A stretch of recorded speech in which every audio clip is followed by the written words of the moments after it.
आज की क्लास में हम जानने का प्रयास करते हैं कि चंद मुगल जो सीमित संख्या में आए थे, उन्होंने भारत जैसे राष्ट्र पे कैसे शासन कर लिया। चंद मुगल भारत को कैसे गुलाम कर ले गए। इसके पहले हमें जानना पड़ेगा इतिहास के 3 भागों में डिवाइड किया जाता है इतिहास, एंशिएंट में, मेडिवल में, मॉडर्न में। और मुगल हम पढ़ते हैं मध्यकाल में दिल्ली सुल्तानत के बाद। इसलिए हम शुरुआत करते हैं भारत में। जब इतिहास से पाषाण काल, हड़प्पा काल, सेंट्रल पावर में आपने नाम सुना होगा अशोक का। अशोक एक चक्रवर्ती राजा थे जिनने पूरे भारत को एक जोड़ में बांध लिया था। और पावर कैसी हो गई थी? Central power. इसके बाद गुप्त काल आता है और यहाँ पे गुप्त काल बाद हर्षवर्धन काल आता है, पावर सेंट्रलाइज है। मध्यकाल आते आते यानी कि 1191 ईस्वी के आसपास तराइन के मैदान होता है। यहाँ पे मोहम्मद गोरी अटैक करता है दिल्ली सल्तनत की ओर बढ़ने के लिए, और यहाँ पे मोहम्मद गोरी का मुकाबला होता है पृथ्वीराज चौहान से। पृथ्वीराज चौहान और मोहम्मद गोरी के बीच भीषण युद्ध होता है तराइन, जिसको हम बोलते हैं तराइन के मैदान के नाम से।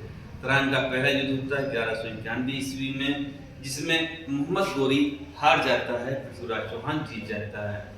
और मोहम्मद गोरी की भारत एक और हार हो चुकी है भारत में, जब उसने गुजरात की सीमा से यहाँ पे भारत पर प्रहार किया था और वहां पर उसको भीम द्वितीय राजा ने अपनी मां नाई नायिका के नेतृत्व में मोहम्मद गोरी को हराया था। अब इसके पास केवल एक ही विकल्प था कि पृथ्वीराज चौहान से युद्ध करे, या तो उसको जीते या उससे हारे। तराइन का दूसरा मैदान युद्ध होता है 1192 ईस्वी में। यहाँ पर ठीक 1 साल के बाद दोनों सेनाएं आपस में टकराती हैं और मोहम्मद गोरी पृथ्वीराज चौहान को पराजित कर देता है। यहीं पे हम लोग आगे बढ़ते हैं कि गुलाम वंश यहाँ पे दिल्ली सल्तनत 5 वंश काम करते, 5 वंश शासन करते हैं, जिनके नाम है गुलाम वंश, खिलजी वंश, तुगलक वंश, सैयद वंश, लोधी वंश। गुलाम वंश की जो प्रमुख राजा हैं जैसे कुतुबुद्दीन ऐबक, इल्तुतमिश, रजिया, बलबन, और सबसे ज्यादा शासन किया था तुगलक वंश ने, सबसे कम शासन किया था खिलजी वंश ने। लोधी वंश में का जो अंतिम राजा है इब्राहिम लोधी। इब्राहिम लोधी और बाबर जो मुगल वंश का फाउंडर है, इसके बीच 21 अप्रैल 1526 को पानीपत का प्रथम युद्ध होता है। पानीपत के प्रथम युद्ध की जीतने के बाद ये तय हो जाता है भारतीय अब तुर्कों की बजाय मुगलों की दास होंगे। आखिर जब बाबर कौन था, कहां से आया और कैसे इसने ये स्थापित कर लिया। दिल्ली सल्तनत में हम लोग पढ़ते हैं दिल्ली सल्तनत तक पावर सेंट्रलाइज्ड रहती है, लेकिन जैसे ये हटता है लोधी वंश, यहाँ पे अन्य चीजें आती हैं, प्रांतीय सरकारें आ जाती हैं, यहाँ सेंट्रल पावर कमजोर हो जाती है।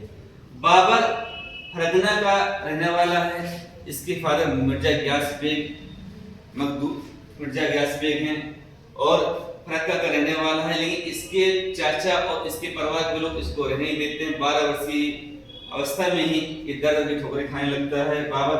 और बाबर ने पुराने जमाने से ही सुन रखा था कि हिंदुस्तान नाम का एक कोई जगह है जहाँ पर खूब ज्यादा धन दौलत है, और यहाँ पर पानीपत के युद्ध के पहले भारत में बाबर को इनवाइट करने के 3 लोग जाते हैं, जिनका नाम होता है डी से दौलत खान, ए से आलम खान और आर से राणा सांगा। बाबर को तब यकीन हो जाता है कि ये समय आ चुका है भारत पर अटैक करने का। दौलत खान, आलम खान और राणा सांगा, इन्हीं लोगों को लगता है कि बाबर आएगा और बाकी जो मुस्लिम शासक आए उनकी तरह लूट के चला जाएगा, लेकिन बाबर का मन बदल जाता है और बाबर यहाँ पर शासक स्थापित करना चाहता है। वो कहता है यहाँ पे हम रहेंगे। बाबर यहाँ पे आता है पानीपत के युद्ध में। पानीपत के युद्ध में उसकी लड़ाई होती है कि इब्राहिम लोधी से, जबकि बाबर की सेना में टोटल 12,000 ही सैनिक हैं, और वहीं इब्राहिम लोधी की सेना में 1 लाख सैनिक हैं। लेकिन बाबर की सेना एक तपी हुई सेना है, अच्छे उसमें लड़ाके हैं, तो खाना है, और वहीं इब्राहिम लोधी की सेना एक मेले की सेना है, उसकी संख्या 1 लाख है। और तमाम युद्ध प्रणाली को इस्तेमाल करते हुए बाबर इन पर जीत हासिल कर लेता है, और ग्वालियर के राजा के साथ साथ आपका इब्राहिम लोधी मध्यकाल का इकलौता ऐसा शासक होता है जो युद्ध के मैदान में मारा जाता है। आखिर ये मुगल भारत पर विजय कैसे कर लिए? इसके पीछे कई कारण हैं। एक तो भारत की हमेशा से ये विश्व में एक छवि रही कि सोने की चिड़िया है, अपार धन संपदा रही है, जिसके नाते विदेशी आक्रमणकारी या विदेशी आक्रांता या विदेशी मुल्क के लोग लालचवश यहाँ पर आते रहे। जैसे आप और पहले जाएंगे तो भारत में पहला मुस्लिम आक्रमण मोहम्मद बिन कासिम ने 711 ईस्वी में किया। महमूद गजनवी ने भारत पे 17 आक्रमण किए, सोमनाथ मंदिर को लूटा, तमाम धन संपदा ले गया और यहीं पे ही मोहम्मद गोरी आया और अपनी दरगजनी में सारा धन संपदा ले गया। इसी प्रकार दिल्ली सल्तनत की स्थापना हुई और इन लोगों को यही लगा कि अन्य लोगों की तरह बाबर भी चला जाएगा लूट के, जैसे नादिर साहब वगैरह आते हैं। यहीं पे दूसरी आप जगह देखेंगे तो यहाँ पर समय समय के आधार पे केंद्रीकरण पावर का अभाव रहा। राजपूत एक शक्तिशाली से राणा सांगा वगैरह या आगे अभी अकबर वगैरह आएंगे तब तो देखेंगे आप कि राजपूत अकबर राजपूतों की पोषी बदलता है, राजपूतों से वैवाहिक संबंध स्थापित करता है और उन्हें मान सम्मान भी देता है कि राजपूत शक्ति में क्या पावरफुल है। लेकिन इनके पास सबसे बड़ी कमी क्या? इनमें एकता की कमी, आपस में ही लड़ रहे हैं, जिसका ये फायदा ये विदेशी लोग उठाते हैं और ये इन्हीं हिंदुओं के प्रति हिंदुओं को ही खड़ा करते हैं और अब यहाँ पर अब लोगों को वो गुलाम बना लेते हैं। यहाँ बाबर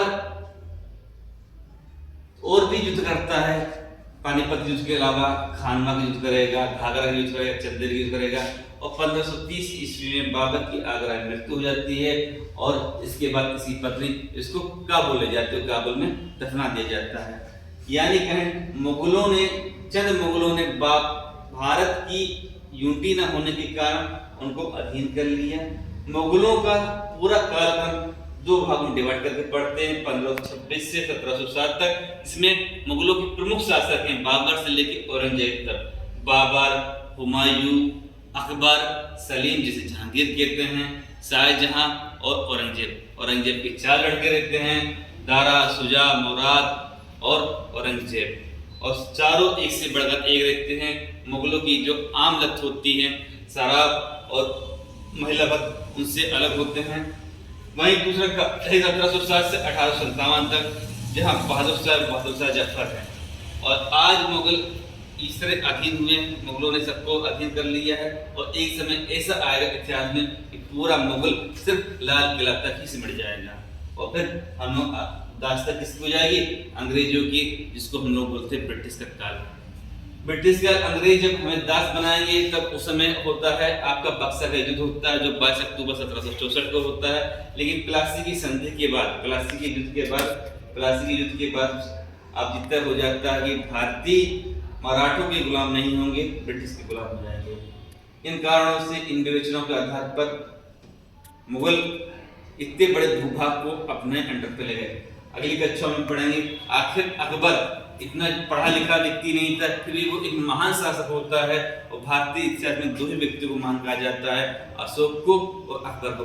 आखिर अकबर महान क्यों हो जाता है? इसके कई कारण हैं, जैसे उसकी हिंदू पॉलिसी, राजपूत पॉलिसी क्या है, अगली कक्षा में हम ये देखेंगे और समझने का प्रयास करेंगे अकबर महान क्यों हुआ।